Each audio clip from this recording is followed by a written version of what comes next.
Part 2 incoming. By the way, I really like this shirt. This is my I want to be a starving artist shirt. I really like blue as the background color on this, blue and cyan. The problem is there's that obvious implication of blue pilled stuff, so it's always fucking annoying. But fuck it, whatever. I hope that so for the last question, it was about understanding fogging. I hope that helped you. If not, like I said, always going back to the examples in No More Mr. Nice Guy, as well as his breaking free exercises, can articulate it better if need be. Actually, you know what? Something I'm realizing here.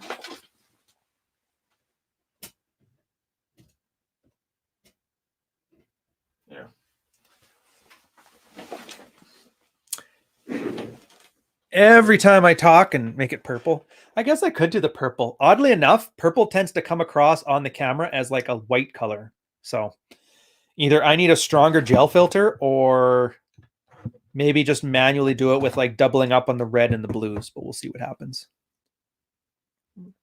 But we'll get to the question here. There, that's much better. So now we've got proper framing. New member here. What's up? Oh, yeah, what is up? So could you expound a little on Control Game and how a Chad has cultivated this? Yes, I'm a recovering Chad without knowing I was one.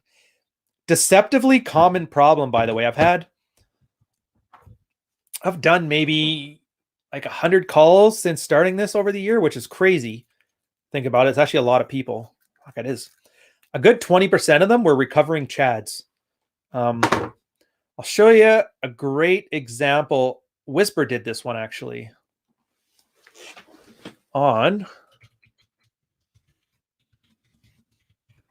He's the most accessible example I could find with a why you don't want to be Chad. Oh, for fuck's sakes. I hate that new Reddit design.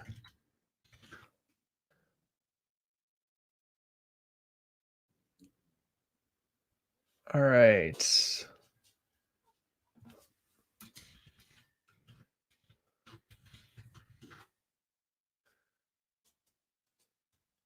Use a filter. Marty, I will boot you out of here, you motherfucker.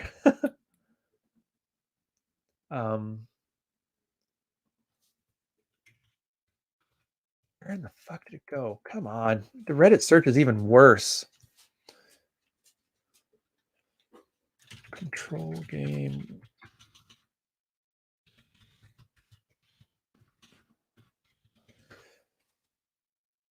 All right, so for Control Game, oh, there it is. Indifference and Control. Why you don't want to be Chad. I think it's a wonderful little introduction to Dread Game, the bitch management guide, teasing, managing, and training your bitches. Awesome fucking phrasing. We had to do it and make it edgy. It's actually kind of part of it, to be honest. But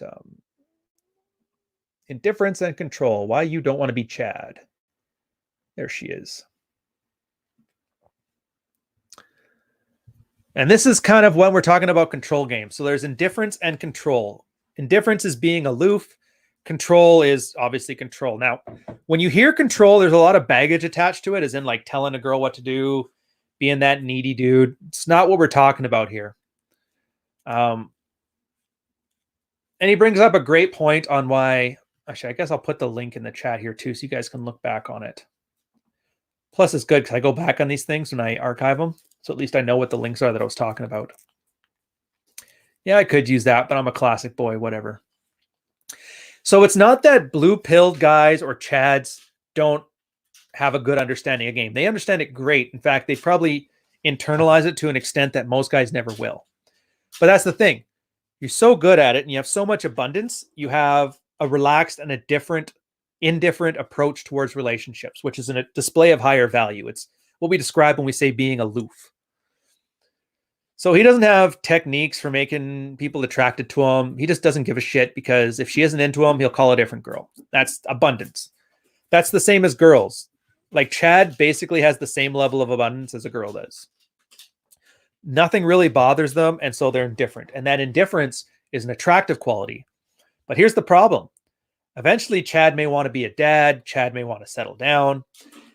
Once he gets into that marriage, he's like a hot chick. He has no tools to navigate things when just being indifferent doesn't work anymore.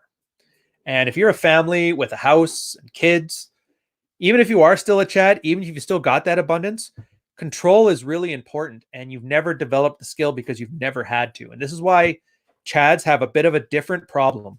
I think in my first speech in Orlando, I talked about the stop scratching the thing, Sagan. I called them fallen alphas, guys who used to be Chad and now like slowly used to be alpha, slowly went beta.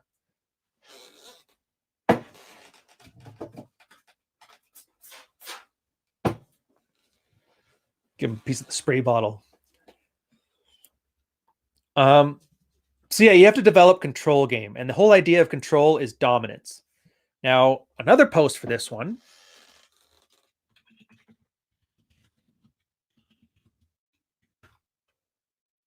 is here. Goes into it with a little more details, a bit older. Praxeology of the dominant male. And this truly understands what we're trying to get at here from a very top-down perspective. Let's paste and go. Awesome post from Ian Ironwood. Used to work as a marketing guy for a porn company, psychologist. Really good. He was like one of the pioneers in the Mary Red Pill stuff. In this, a girl is talking about how she learned how to be a red pill girl, basically stop leading with your job, stop being a cunt, be, pleasant and sexually please your man. And she's like, I'm pulling a fast one on him because now he thinks he's all alpha, but all I'm really doing is just making him happy. To which his answer was, yeah, it doesn't really matter what's going on in your head as long as you're acting right. That's what matters. And this is where he gets into praxeology. Obviously a great thing, by the way. This is very early stuff, by the way. This is like Hawaiian Libertarian old, which was the first thing in 2008 on the red pill. So we answer some questions. First question, and the only question, is how do you maintain a relationship with maximum happiness for all people involved? How do you lead a relationship? And so he goes, okay, understand it from a praxeological standpoint, not ideological, not spiritual, not philosophical. Which relationships have had best longevity over the long term? And that's ones where men have dominated the relationship. Okay, so male-dominated ones have been the time-tested and true version of it. How did it used to work? And it used to be men brought home the bacon. Men were the breadwinners. Men put food on the table. Men protected them from wolves. Well, now we don't have those tools in place anymore. Girls earn paychecks, and in a lot of cases, girls are earning more than guys do now. Okay, so what do we do now? Well, and this is the key line, and this is where a lot of fake-ass red-pilled guys and red-pilled critics are fucking retarded. The red pill answers that question by abandoning economic input as the factor by which dominance in the relationship is established. Say that again for the cheap sheets or cheap seats. Whether your girl has a high income job, is a great lawyer, has all this status, doesn't matter. And you say it doesn't matter because you've decided it doesn't matter. You deal strictly in the value adds. What do you give a girl that can earn her own paycheck? Well, women still like to be desired by high value men. Instead of focusing on working overtime at your job that you don't really need to buy some things that maybe will pretend make her happy, you focus on being the pool boy, hot guy, status guy. She can show it off to her friends, luxury goods. We don't do these because of like some kind of like hatred for women. It's a strict problem-solving proposition. If you want to maintain your relationship over the long term, and by maintain, I don't just mean clocking numbers in. You could easily just be like a henpecked husband and last for 40 years. No, you want a good one. Two people in love with each other, fucking like rabbits, still desiring you like the day you met. This is kind of the path. This so far is the best answer we've come up with. And in this one, he's like, even if you think you're tricking your man and you're manipulating him into like, oh yeah, as long as he acts all dominant and makes me look good in front of my friends, I'll just keep fucking him. Yeah, don't care, got laid. But that's the gist of it. And that's control game. First off, control the finances. That's an absolute key. Archwinger has a post on this where girls judge a task not by its difficulty, but by its importance. Wonder if I should even pull that one up. Yeah, you know what? You can find it. It's Archwinger stuff. I might just do that and bring it into the forums. The idea is you can give a girl a task of cleaning the entire house. Not a big deal. Task her with paying a bill on time or the power shuts off. Way bigger deal. And that's where chore play is kind of those weird things, is that women and men put different value systems on the economic inputs in a house. Knowing this stuff, you can have better control game. And this is where, getting your girl to cook for you because she loves making you happy is good, but you handling all the big and important stuff is also good. Like, all these things factor into that.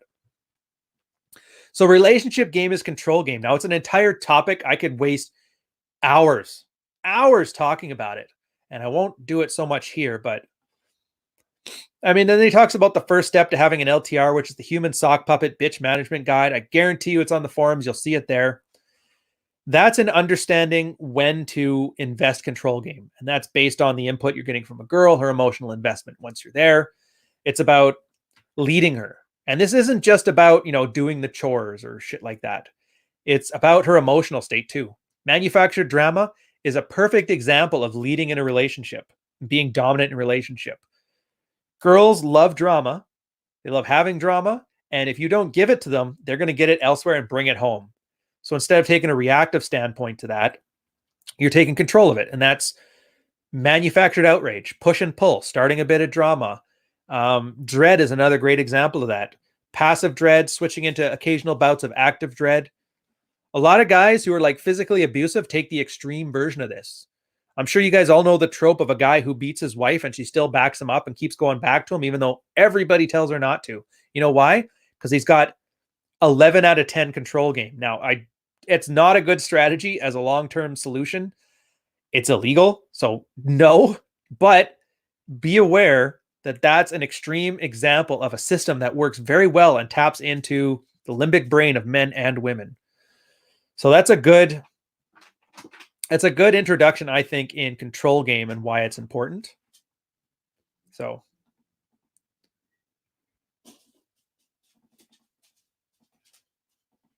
next one here. New guy here. Hey, new guy. I've gone through most of the past Q&As. Quite interesting stuff. I'm from the Middle East. It's a different culture, but I can see many similarities. AWALT. You should hope so. That's the thing. This stuff needs to be culturally neutral. Like, there might be some stuff that bleeds in, but for the most part, it needs to work on a girl from a pygmy tribe in the Amazon as much as it works in a chick in New York. Hey, I know. Dinner time is soon. You can see the little nose in the screen there. He wants to eat. You can wait until after the fucking stream, okay, buddy? I've been working out in the gym 5 to 6 times a week and getting into shape. You're about 5'7", 180 pounds. I'm doing the conversions in my head here. Hopefully it's close. Business owner, still struggling financially. In the Toastmaster for some time and won first place competition, improving my public speaking skills. 12 years married, 2 kids, no sex for the past year or more. Wife and I don't talk at all since 2 years unless it's important about the kids or via WhatsApp. Yeah, you've got a roommate situation. What are your strategies to overcome the problem of the wife stonewalling? Withdrawal, not responding when I ask her. Yeah, she's miserable. Let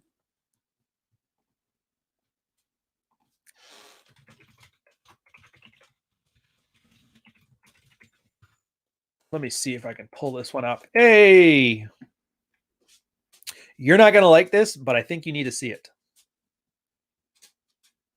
Every unhappy wife is a rape victim, or how unhappy women having sex to keep their marriage together shows the same symptoms as rape. Oh, that was the idiots fucking shitting on it. Let's go to the original. Dude, I hate the SEO to the point where the Blue Pill's satirical autism is actually more popular than the original posts. Archwinger goes over a friend of his whose wife and him are having a conversation. She's bitching about her marriage. And he goes, well, how hard is it just to have sex? And she goes, what do you mean? It's not hard. People do it all the time. It's physically easy. It's not difficult, but emotionally it's challenging for her because it's hard to make herself do it. And if rape is a 10 out of 10 situation, this is like a 2 out of 10 version of it. Your wife is treating you essentially like a rapist, I guess is what I'm trying to say. It's a bit hyperbolic, but it gets the point across. I'll throw the thing in the chat here. Give it a read. I think it'll help you understand this. Now, I'm not putting this in to empathize, but I'm putting it in so you can kind of understand her motivations a bit better. And with this, there's really only one solution, and that's Dread Game. Now, I've been talking about it a bunch. Iron Stone. Let's see if I got it. I want to pull up my post on Dread, which... Arena Stone. I'm like, who the hell is this bitch? Get off my site.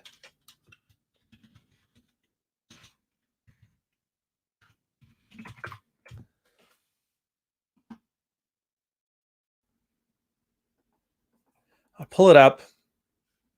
Link's going to be in the chat. This was actually from Dr. Sean Smith. He was trying to understand it from a psychological perspective and how to apply it as a thing in his marriage. He went very blue-pilled on it, but he did the problem that most people do is that most people don't understand it because so many people have copy-pasted this and it just sounds like absolute trash the way people describe it. Like they really don't know what they're doing.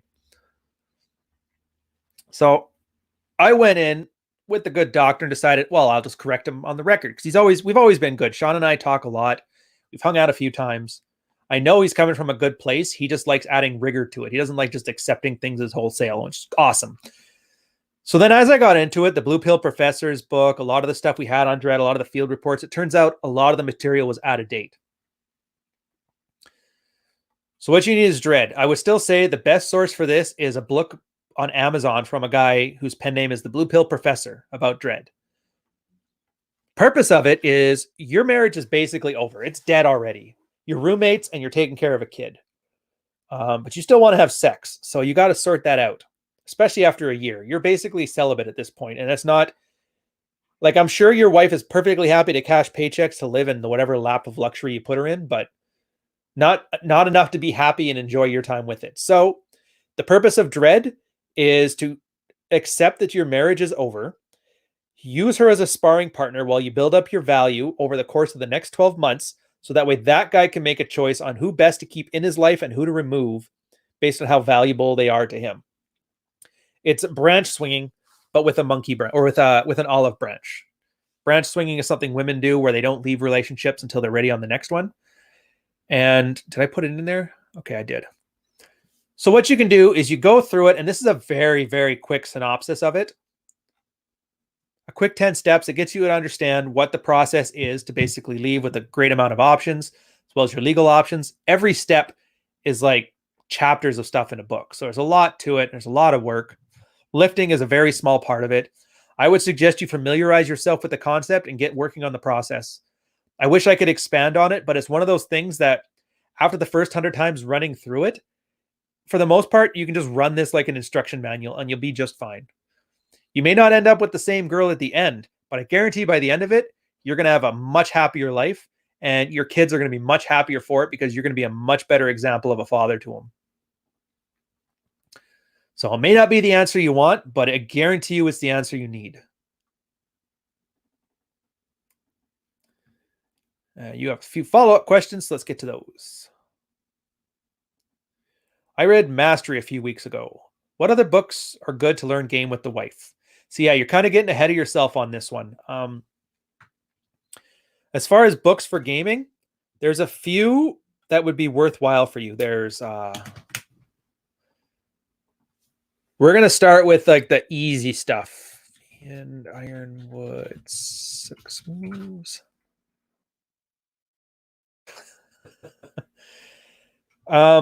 As far as like straight up game, I don't like them. For guys that are married, just want to add a bit of a game. These ones are always good. There's the Ironwood collection of alpha moves. There is the Gentleman's Guide to, I think that's what it's called.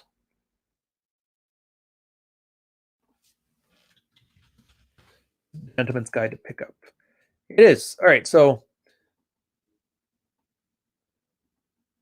then underneath it here, the Gentleman's Guide to Picking Up Women, which it's a lot of stuff and it's translated into more of like it's with a lot less bravado, but it does hit all the principles. At the same time, there's also going to be Daybang by Roosh V. Hopefully he hasn't removed it yet because of Jesus. There's the Mystery Method, which is more night game, but the theory is applicable anywhere. The London Day Game Model. Troy Francis has his own selects of books. Tons of material on it. Practical Female Psychology for the Practical Man is a nice theory post that goes with it. And those should be really good ones for you. A lot of people recommend Robert Glover's Art of Seduction. I haven't read it yet, so I can't confirm or deny. But I mean, it's good to know this stuff, and it's good to try gaming your wife. Just be aware the problems might be a little more deep-seated. So definitely focus on, oh, look at you. You're thirsty for information. Definitely put it within context of Dread. I would suggest going through the Dread book first. Actually, I guess I can put that in there. I may have to step on the professor's toes and write a new one, by the way.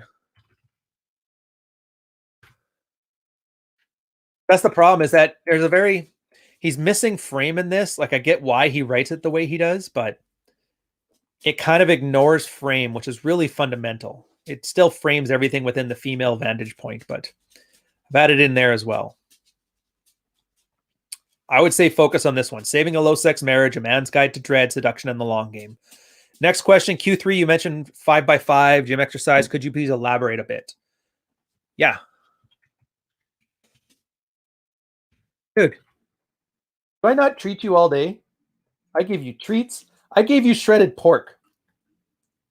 And you're going to come and bug me because it's you have to eat in 10 minutes and I'm not moving fast enough? Like, really? Really? Don't paw at me. I will feed you when you... hey, get off of me. I will feed you when I'm good and ready.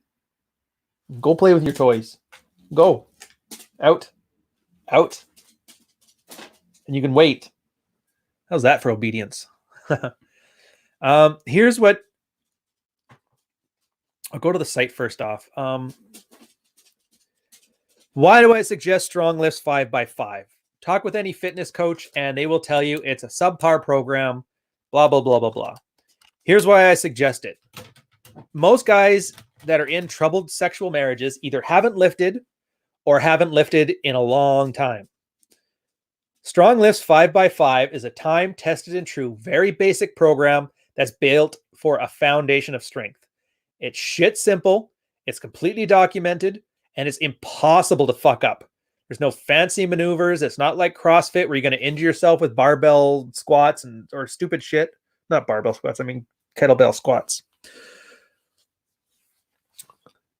It serves a couple purposes. If you're actually willing to put in the work on this very basic workout program, then you're more likely to put in work on things that also matter. Once you've got that foundation of strength, you'll know how to work onto a Giovanni 8x8 program or, powerlifting, whatever your goals are. This is essentially the 101 level working out. Everything you need is on there. It's just Strong Lifts stronglifts.com/5x5, 5x5. Doesn't matter what your goals are. This is a great starting point. And it's only like 3 to 6 months. And then after that, you switch over to a program that's more applicable. Hopefully, if you've been working out for 6 months, you've been taking notes and done some studying and learned what stuff might be better toward your goals or hiring a coach to show you. So hopefully that answers your question a bit better on that one. It's a fairly easy one. All right. Your last question. How do I start the map? You know what? I'm going to give you... I always preface this because I don't like the way it's gone, but...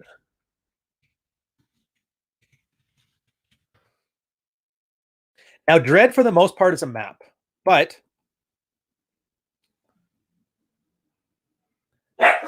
oi!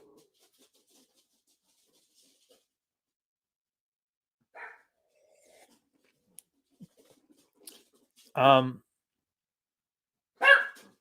fucking hate that dog sometimes. Fucking neighbor. Go through that book. It'll basically set everything out. But honestly, you should be just focusing on Dread. Dread will be your male action plan for now. But read through Mindful Attraction Plan. The idea is it gives you a structure that you put all your work inside. And that's the 2 best starts that I can give you on this. I think we had one more question.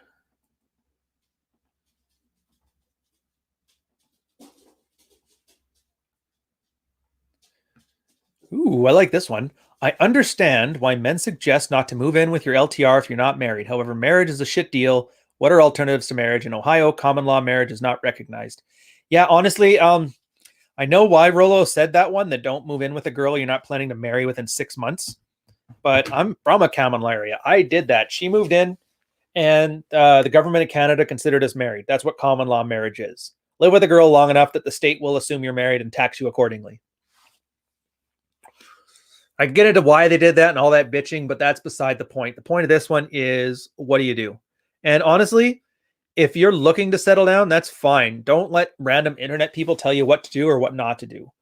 I find common law or cohabitation to be a far superior method from a legal standpoint, but at the same time, understand that by having her moving in, you're giving up a certain element of power. Not, I don't mean power in the sense that like control. I mean power in the sense of freedom. There's just a certain familiarity that comes with that you'll never be able to get back. So your game will have to step up. She's going to see you at your worst. She's going to see you at your best. She's going to start building up. If you don't have tight control relationship game on these moments, this is where she cries. So, and this is a perfect example for me. She cries, and so you buy 3 dogs, or she buys a brand new car with her new job. Meanwhile, you guys probably can't afford it. Or there's all kinds of things you do here. So a lot of the problems I had with mine is that, okay, well, she's been great and she's crying, so I'll acquiesce. But you just have to be, when she moves in, you have to be willing to still cut her loose. And if you don't have that mindset where you're willing to leave and burn your shit to the ground, then don't move in. Because all you're doing right then is giving her a timetable to when she can emasculate you. You don't have to be big and bravado-ish with it. You just have to keep that in the back of your head as a nuclear option. If things aren't working for you, you will take steps to remedy it. Having a girl move in is all of a sudden where dread game becomes important, because if she doesn't live with you and she's not having sex with you, you go have sex with somebody else. It's not a big deal. But when she's living here, you can't exactly bring a girl home and tell her to get out of the bed for half an hour. And then for Dubs, what you're saying is it mostly just frame? Everything is frame. Everything. Get it through your heads right now. Your frame is most important. Anything you do has to do with frame. Now, when we talk about things being more difficult or less, it's just the strength of your frame.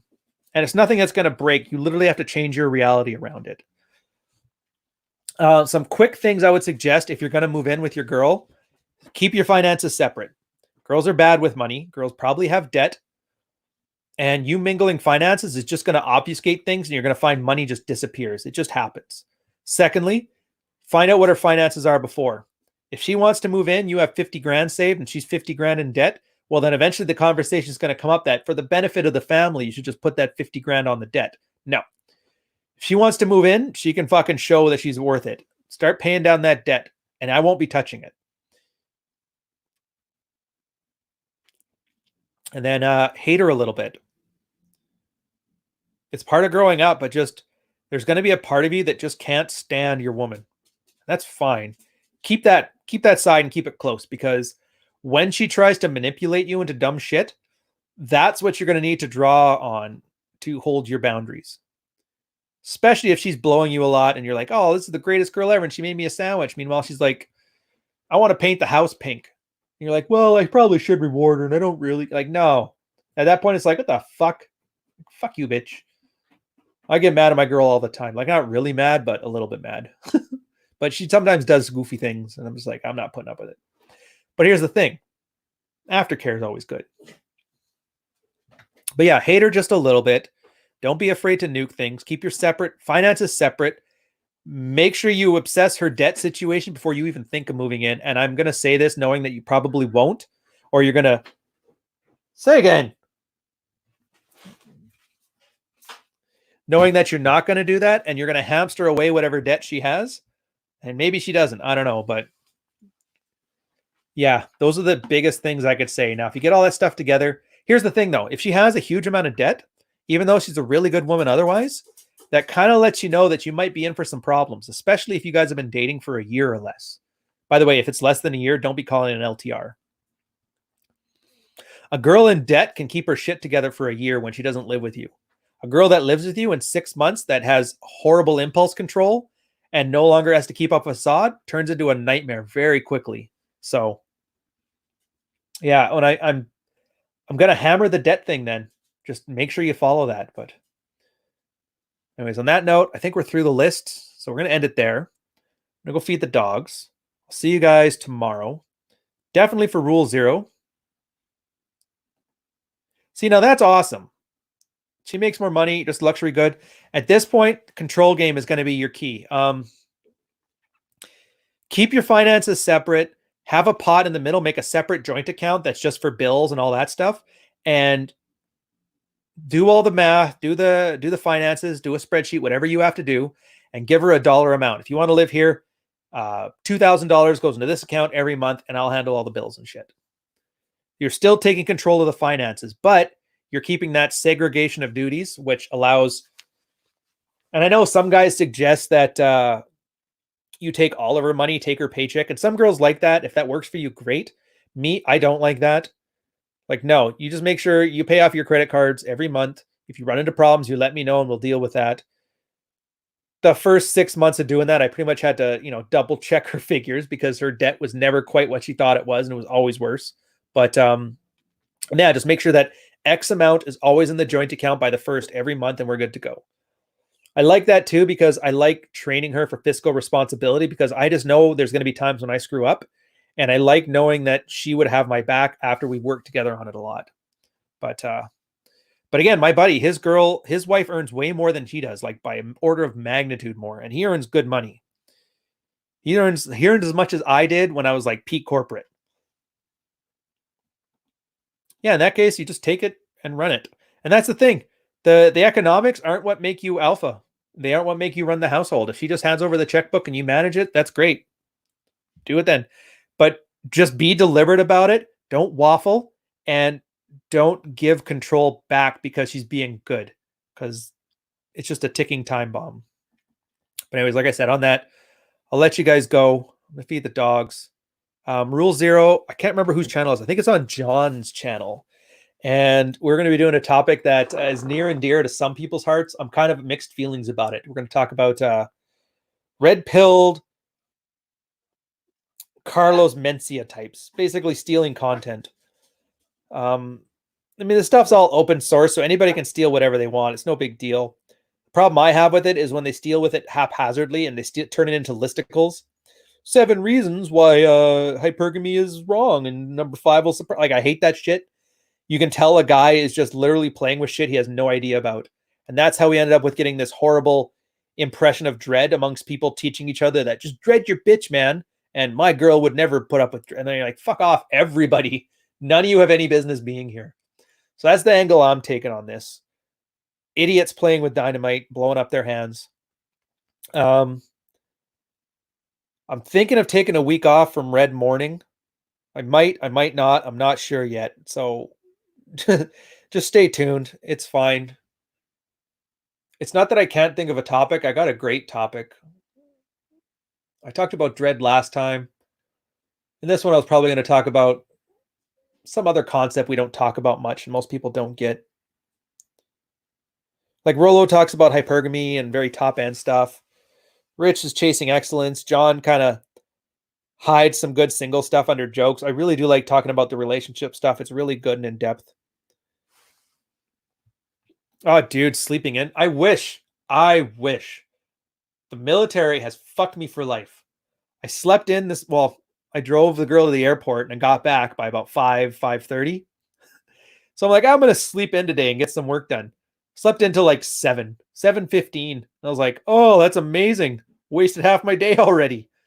Tomorrow morning, I'm probably going to be up at 6:30. It's just, I can't sleep in, and I want to sleep in, and I want to see what it feels like. I just can't do it. But I have to start making the effort because I can already tell I'm taking on too much, and I can already see it starting to have an effect. So once this book's out and we do the April convention thing, details incoming on that one, by the way. I think the last tickets from everybody else's side's going out, so we're going to collect the list together, start putting out some material for you guys so you know what and where and when to be and what you can do to stay safe. I'm doing the security brief for that now. It'll be out in a little bit. It's taking a little longer than it should because I'm not in a rush. Yeah, so once all this stuff, I think I'm going to start clawing back. I'm just going to stick to the core, email list, blog posts, tinkering away at another book, but mostly focusing on videos and YouTube, I think, at this point. So yeah. And that'll catch you guys later. Have fun.